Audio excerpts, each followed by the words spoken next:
તો સુરતમાં નોંધાયેલા છેતરપિંડીના કેસમાં છેલ્લા 21 વર્ષથી નાસ્તો ફરતો મુખ્ય આરોપી આખરે પોલીસના સકંજામાં છે। વર્ષ 2005માં સુરતના વરાછા પોલીસ સ્ટેશન વિસ્તારમાં કાપડ બજારમાં છેતરપિંડીનો કેસ નોંધાયો હતો। આરોપી પોલીસને સતત હાથતાળી આપી પોતાની ઓળખ છુપાવીને જીવી રહ્યો હતો, પરંતુ ક્રાઇમ બ્રાન્ચની ટેકનિકલ અને હ્યુમન ઇન્ટેલિજન્સની મદદથી આ લાંબા સમયથી ચાલતી નાસભાગનો આખરે અંત આવી ગયો અને કાયદાનો પંજો આરોપી સુધી પહોંચી ગયો।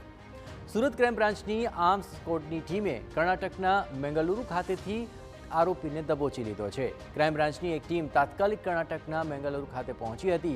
ત્યાં ખાનગી રાહે તપાસ હાથ ધરી અને આરોપીને શોધી કાઢ્યો અને સુરત તેને હાલ લાવવામાં આવ્યો છે। ક્રાઇમ બ્રાન્ચની સઘન પૂછપરછમાં આરોપીએ પોતાના ગુના કબૂલી લીધા છે।